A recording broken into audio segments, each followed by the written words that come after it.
नमस्कार, मैं हूं नितिन भारद्वाज और आप देख रहे हैं क्रिकेट एडिक्टर। वैसे तो क्रिकेट के मैदान पर इन दिनों गलती की कोई गुंजाइश नहीं होनी चाहिए, लेकिन T20 वर्ल्ड कप में भारत के पहले मुकाबले में पाकिस्तान के खिलाफ जो इंडियन टीम ने खेला था, वहां पर पाकिस्तान के खिलाड़ी मोहम्मद नवाज से एक बहुत बड़ी गलती हो गई थी आखिरी ओवर में, और जिसको लेकर कंट्रोवर्सी जो है वो क्रिएट हो चुकी है।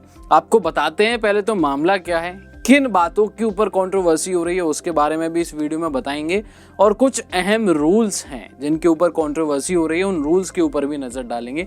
तो सबसे पहले आखिरकार हुआ क्या था उसके ऊपर बात करते हैं। देखिए, भारतीय टीम 160 रनों का टारगेट चेज कर रही थी और चेज मास्टर विराट कोहली अपने पूरे रंग में थे। आखिरी 4 बॉलों पर भारतीय टीम को 13 रनों की जरूरत थी और तीसरी बॉल मोहम्मद नवाज ने नो बॉल डाल दी और उस नो बॉल पर किंग कोहली ने छक्का लगा दिया था, और जिससे रन रेट जो था वो अपने कंट्रोल में आ गया था और अब भारतीय टीम को अगली 3 गेंदों पर सिर्फ 6 रनों की जरूरत थी।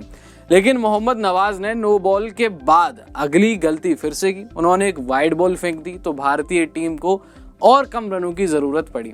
लेकिन जब उन्होंने अगली गेंद डाली, चौथी गेंद डाली, तो उस चौथी गेंद पर विराट कोहली बोल्ड हो गए। वो गेंद सीधे स्टंप्स पर जाकर लगी और स्टंप्स के थ्रू होकर वो थर्डमैन की तरफ जाने लगी, और उस वक्त क्रीज पर मौजूद दोनों बल्लेबाजों ने रन्स भाग लिए। अब यहाँ पर कंट्रोवर्सी इस बात को लेकर हो रही है कि जब गेंद विकेट्स पर लगी तो उसके बाद अंपायर ने उसको डेड बॉल क्यों नहीं दिया, क्यों वो गेंद डेड बॉल नहीं दी गई और भारतीय टीम को फ्री के रन्स मिले हैं। इस बात के ऊपर पूरी कंट्रोवर्सी जो है वो इस वक्त चल रही है। तो इस कंट्रोवर्सी के ऊपर नियम क्या कहते हैं वो बात हम आपको बताने जा रहे हैं। तो सबसे पहला नियम, फ्री हिट में बोल्ड होने पर क्या कहते हैं आईसीसी के नियम। तो देखिए, आईसीसी के नियमों के मुताबिक अगर कोई बल्लेबाज फ्री हिट पर कैच आउट हो जाता है और वो रन दौड़ सकता है और दौड़े गए कुल रन उसके स्कोर में जोड़े जाएंगे। इसी तरीके से अगर बॉल बल्ले के किनारा लेकर स्टंप्स में लग जाती है तब भी बल्लेबाज दौड़कर रन ले सकता है और रन बल्लेबाज के खाते में ही जाएंगे। वहीं अगर गेंद बिना बल्ले में लगे स्टंप्स में लगती है तो दौड़कर लिए गए रन्स बाई के रूप में टीम को मिलेंगे। और ऐसा ही उस मुकाबले में हुआ जब बॉल स्टंप्स पर लगती है, जो फ्री हिट बॉल थी, और उसके बाद बॉल जो है वो थर्डमैन की तरफ चली जाती है। वो बॉल विराट कोहली के बल्ले से नहीं लगी थी। अगर वो बॉल विराट कोहली के बल्ले से लगी होती तो वो रन विराट कोहली के खाते में जाते, लेकिन बॉल विराट के बल्ले से नहीं लगी थी, वो बॉल डायरेक्ट स्टंप्स में लगी थी और स्टंप्स के बाद वो थर्डमैन की तरफ गई, तो रन जो थे वो लेग बाई के रूप में दिए गए। इसी वजह से वो रन विराट कोहली के खाते में नहीं गए थे।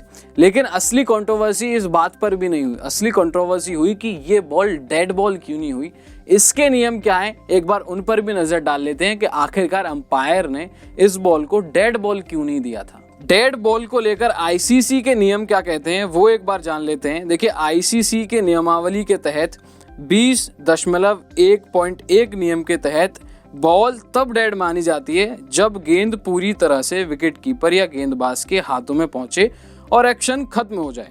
वहीं नियम 20.1.1.2 के मुताबिक जब बाउंड्री लग जाने के बाद एक्शन पूरा हो तब गेंद डेड होती है। और इसके अलावा तीसरा नियम यह है, उस नियम में लिखा गया है कि 20.1.3 के अनुसार जब बल्लेबाज आउट हो जाए तब बॉल डेड मानी जाती है। ऐसे में कोहली द्वारा दौड़े गए रन नियमों के अंतर्गत सही थे। तो बॉल इसी वजह से डेड नहीं दी गई थी क्योंकि वो विकेट्स में लगी और उसके बाद कोहली रन दौड़ सकते थे। तो ये पूरा मामला है और इस बारे में अंपायर्स का निर्णय बिल्कुल साफ था मैदान पर। हालांकि बाकी पाकिस्तानी खिलाड़ियों को ये बात बाद में समझ आई थी, जब गेंद थर्डमैन से वापस मोहम्मद रिजवान के हाथों में फेंकी गई थी तब उन्होंने रन आउट करने के लिए स्टंप्स भी हाथ में उठा लिया था, लेकिन वो रन तब तक पूरा हो गया था। तो ये पूरा मामला है कि इस कंट्रोवर्सी क्यों हुई थी इस मुकाबले में और उसके पीछे की नियम क्या थे, क्यों ये पूरा मामला भारतीय टीम के हक में गया है। तो फिलहाल इस रिपोर्ट में इतना ही। अगर आपको ये वीडियो पसंद आया हो तो कमेंट कर अपनी राय जरूर रखें और चैनल को सब्सक्राइब करना मत भूलिएगा। धन्यवाद।